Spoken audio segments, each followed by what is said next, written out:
अस्सलाम वालेकुम दोस्तों। अर्तगाल जो कि एक तुर्किश ड्रामा है, दुनिया भर में बहुत शोहरत हासिल कर चुका है। अब उर्दू में कन्वर्ट करके पाकिस्तानी चैनल पीटीवी पर भी चलाया जाएगा।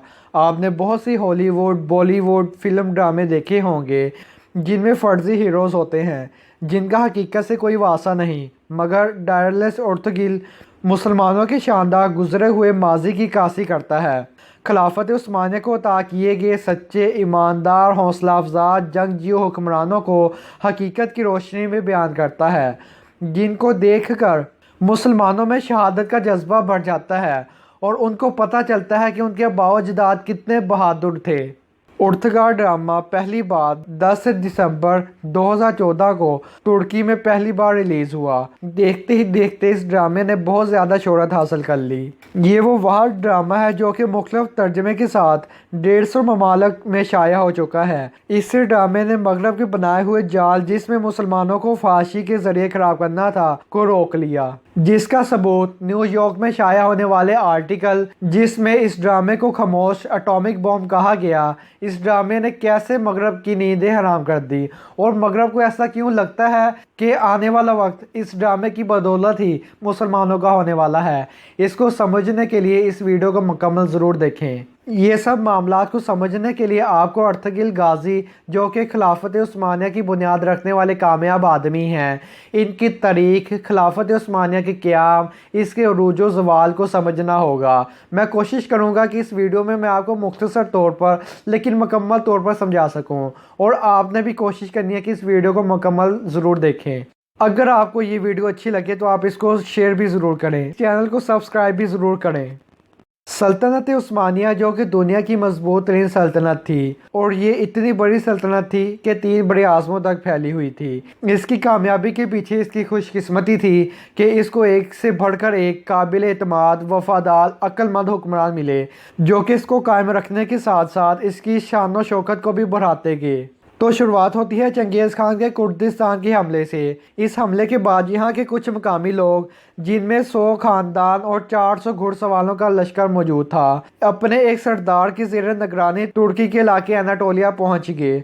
एनाटोलिया के इलाके पर इस वक्त सल्जूकी सल्तनत कायम थी, जो कि इस वक्त की सुपर पावर के हमलों, जिनमें रूही फ़ौज और टाटैरी यानी कि चंगेज़ खान के हमलों से बहुत ज़्यादा कमज़ोर हो चुकी थी। सल्जूकी फ़ौज की बुनियाद सुल्तान अल्बर्सलान जैसे हुक्मरान ने रखी थी, और जब उर्तगिल यहाँ पहुँचा तो तब भी सल्जूकी फ़ौज और रूही फ़ौज की आपस में लड़ाई जारी थी, और उर्तगिल ने कमज़ोर और हक पर लड़ने वाली फ़ौज का साथ देने का फ़ैसला किया, और सल्जूकी फ़ौज के हुक्मरान अलाउद्दीन के साथ मिलकर रूही फ़ौज के ख़िलाफ़ लड़ने का फ़ैसला किया और कामयाबी हासिल की। इस फतह को देखते हुए सल्जूकी फ़ौज का हुक्मरान उर्तगिल से खुश हुआ और एनाटोलिया की मगरबी सरहदों को अर्तगिल और इसके ख़ानदान को देने का फ़ैसला किया, जिससे इनको अर्तगिल की सूरत में एक काबिल एतमाद बेहतरीन सिपाही मिल गया।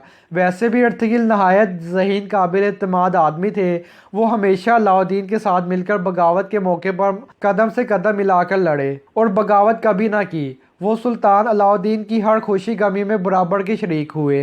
1298 में चंगेज़ खान के पोते हलाको खान ने बगदाद पर हमला किया। इसने नौजवानों को कत्ल करके इनकी खोपड़ियों के साथ खेला, औरतों और बच्चों को कैद कर लिया, इल्म फ़नून की तमाम किताबें जला दी और दरिया में फेंक दी, जिसके बाद पूरी दुनिया को ऐसा लगा कि अब मुसलमान अपना खोया हुआ मकाम दोबारा कभी नहीं बना पाएंगे।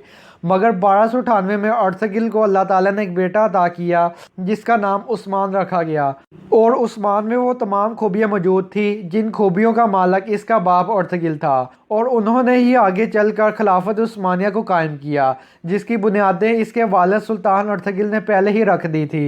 ये ऐसी सल्तनत थी जिसका मुकाबला करने की सलाहियत यूरोप और एशिया की कौम में भी ना थी। 1300 ईस्वी में ततारियों ने सल्जूकी सल्तनत पर हमला किया, जिसमें सुल्तान अलाउद्दीन मारे गए, और इस तरह अर्तगिल के बेटे उस्मान सल्जूकी सल्तनत को चलाने के लिए वहाद हुक्मरान रह गए। इस मौके का फ़ायदा उठाते हुए तुर्क सरदारों ने रूमी सल्तनत के साथ मिलकर सल्जूकी सल्तनत को ख़त्म करने का इरादा किया, जो कि बाद में उन्हों के लिए ही अच्छा साबित ना हुआ। उस्मान ने एक एक करके तमाम इलाके फ़तह कर लिए। रोमियों ने बदतरीन शिकस्त के बाद ततारियों को सल्जूकी सल्तनत पर हमला करने के लिए उकसाया। مگر اس بار عثمان کے بیٹے اوہان خان غازی کو فوج کی لقمان دے کر بھیجا، جنہوں نے رومیوں کو تاریخی شکست دی۔ سلطان عثمان کو ترکی کے موجودہ شہر بروسا میں دفنایا گیا، تو ان کے بیٹے اوہان خان غازی نے اس شہر کو بھی فتح کر لیا۔ پھر یہاں بھی اسلامی قوانین لاگو کر دیے گئے، اور اس کے بعد اوہان خان جس علاقے کو بھی فتح کرنے کے لیے نکلتے، کامیابی لے کر آتے، فتح ہی فتح ہوتی، جس کا نتیجہ یہ ہوا کہ سلطنت عثمانیہ 3 براعظموں تک پھیل گئی اور اس کی خلافت کا مرکز ترکی بن گیا۔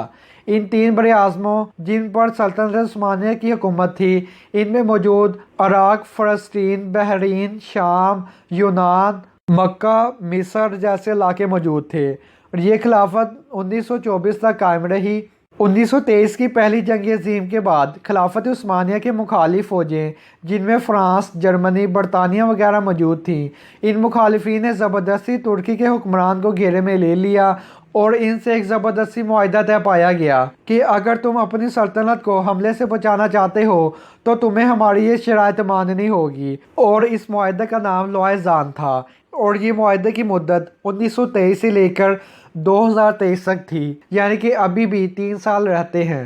اور اس معاہدے میں مخالفین نے مسلمانوں کے لیے جو شرائط لگائی تھی وہ یہ تھی کہ ترکی کے تمام مسائل میں سلطان کسی بھی قسم کی دخل اندازی نہ کرے، ان کی تمام جائیدادیں ضبط کر لی جائیں، خلافت دوبارہ سے قائم کرنے پر پابندی لگا دی جائے، ترکی پر پیٹرول کی ڈرلنگ پر بھی پابندی لگ گئی، اس کی بندرگاہیں جو کہ ترکی کو ایشیا سے کم ترین فاصلے سے ملاتی تھی کو بھی بند کر دینے کا حکم دیا، اور اس بندرگاہ کے راستے سے گزرنے والے کسی بھی جہاز سے کسی بھی قسم کا ٹیکس لینے سے انکار کر دیا گیا۔ ان سب شرائط سے ترکی بالکل مفلوج ہو کر رہ گیا، اور مصطفیٰ کمال نے ترکی کو ایک سیکولر ترکی بنانے کا فیصلہ کیا، جس کے بعد یہاں وہ تمام کام ہونے لگ گئے جن سے اسلام نے منع کیا، یعنی بے حیائی، شراب کے اڈے عام۔ پھر اس طریقے سے ترکی اسلام سے دور تر دور ہوتا چلا گیا، مگر اس کے بعد اللہ تعالیٰ نے ترکی کو طیب رجب اردگان جیسا حکمران عطا کیا، جس نے اپنی کمال کی عقل کی بدولت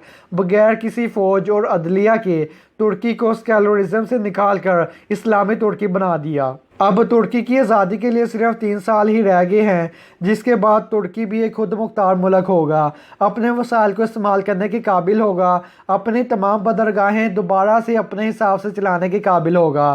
مگر یورپ ترکی کو دوبارہ سے اپنے دانت کے نیچے لانے کے لیے ہر ممکن حربہ استعمال کر رہا ہے۔ اب یورپ مسلمانوں کو ان کی تاریخ نہیں بتانا چاہتا، اور اسی وجہ سے ترکی کے بنائے ہوئے ڈرامہ ارطغرل کو ختم کرنا چاہتا ہے، کیونکہ جو مسلمان اس ڈرامے کو دیکھتا ہے اس کو اپنے آباء و اجداد کے کامیاب ترین کارناموں کے بارے میں پتہ چلتا ہے۔